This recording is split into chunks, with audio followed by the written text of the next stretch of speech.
The Legend of the Indian Paintbrush. Retold and illustrated by Tomie dePaola. Wow. Yeah.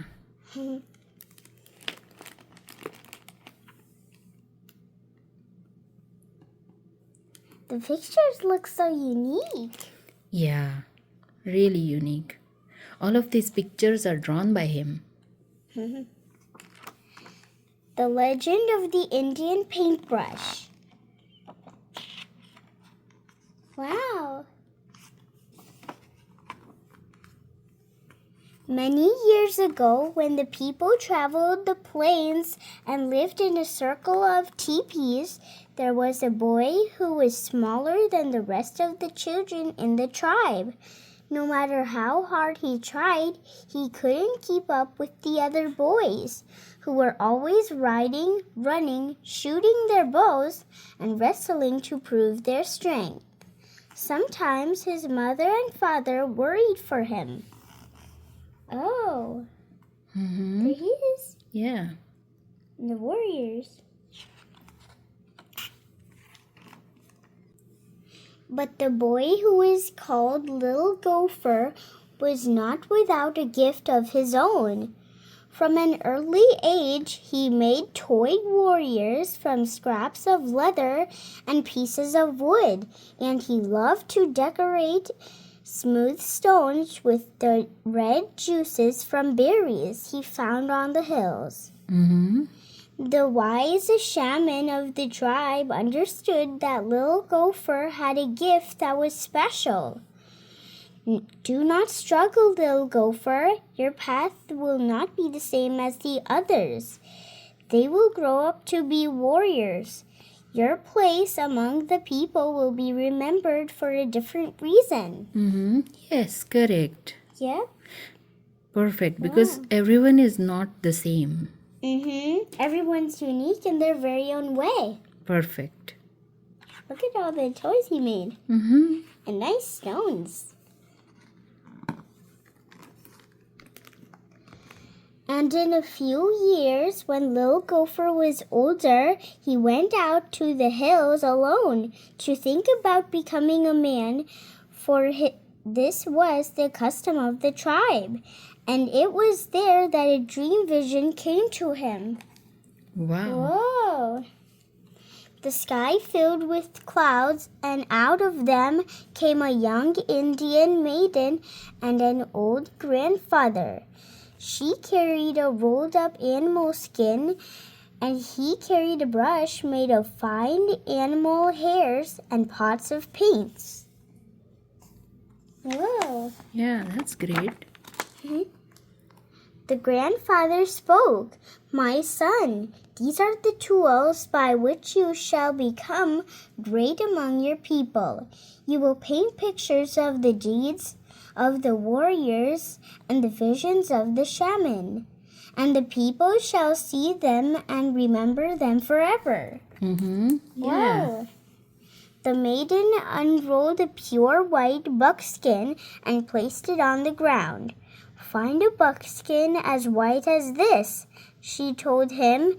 "Keep it, and one day you will paint a picture that is as pure as the colors in the evening sky." Wow, Yeah, that's great. really white. It's like he got the idea while thinking in nature. Yes. Whoa! That's a pretty picture.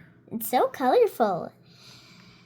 As she finished speaking, the clouds cleared and a sunset of great beauty filled the sky.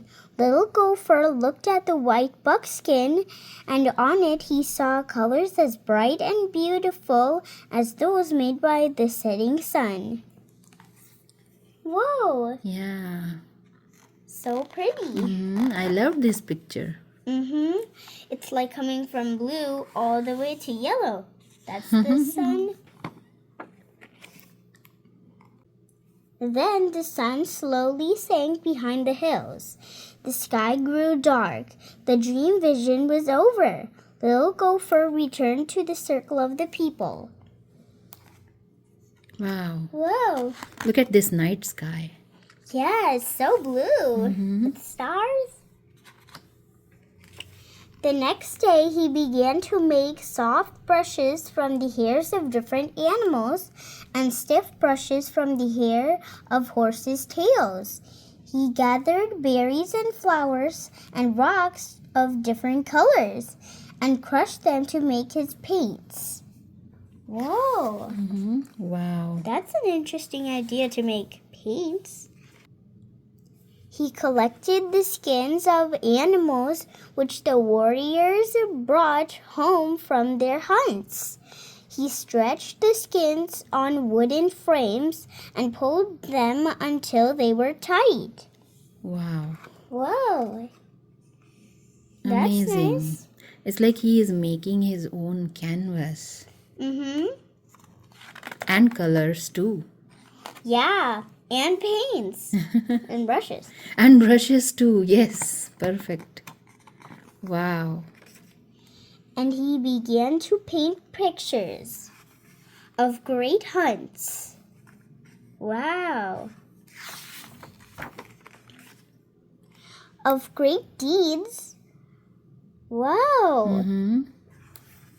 Of great dream visions so that the people would always remember.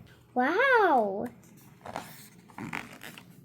But even as he painted, Little Gopher sometimes longed to put aside his brushes and ride out with the warriors. But always he remembered his dream vision and did not go with them. And he did not go with them. Yeah. Yeah. Whoa.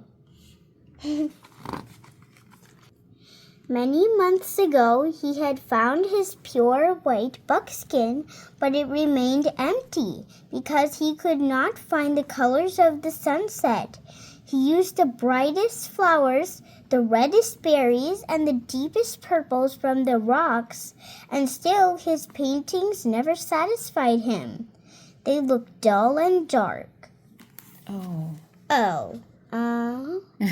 Looks kind of nice. Yeah, it looks nice.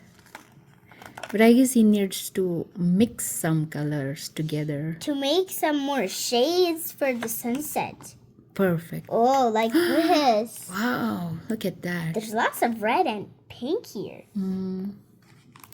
He began to go to the top of a hill each evening and look at the colors that filled the sky to try and understand how to make them. He longed to share the beauty of his dream vision with the people. Oh.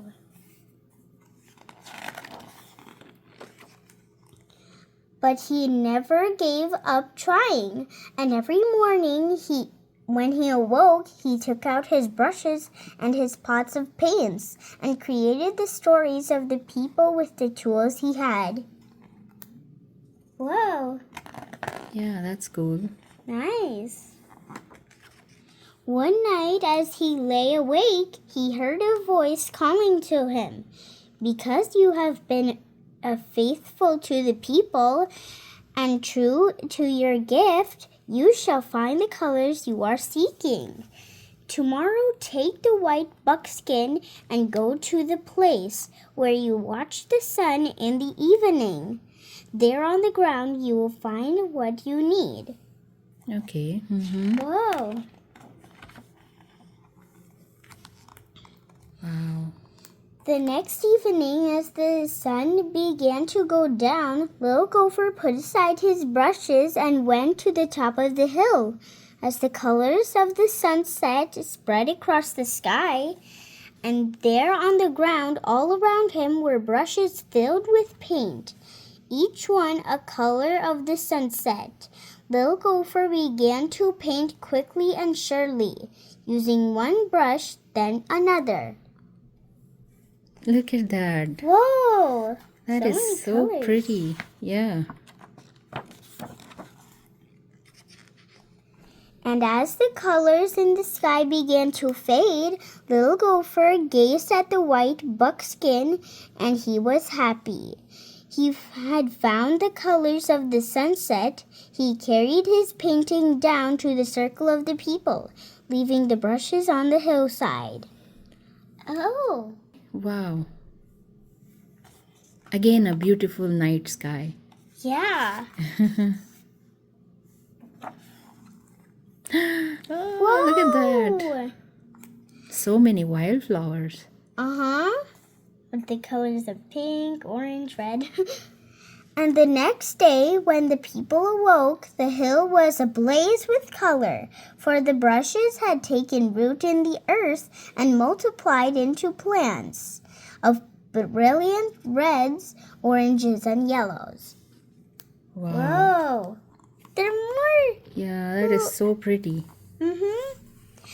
And every spring from that time, the hills and meadows burst into bloom. Whoa! Flowers here, flowers there, flowers here, flowers there, flowers here, flowers there. So many. And every spring the people danced and sang the praises of Little Gopher who had painted for the people. Wow. Whoa! And the people no longer called him Little Gopher, but he who brought the sunset to the earth. Oh, great. Wow! He got a new name. Mm-hmm. So many flowers. Mm-hmm. So those flowers are called as Indian paintbrush flowers. Yes, and even though they're not paintbrushes, they still look like one. Yeah, they look like paintbrushes. And that's why they're called Indian paintbrush flowers. Wow.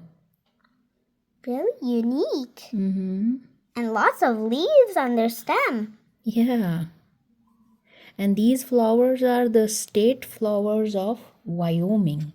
Whoa, that's an interesting fact. Mm-hmm. Yeah.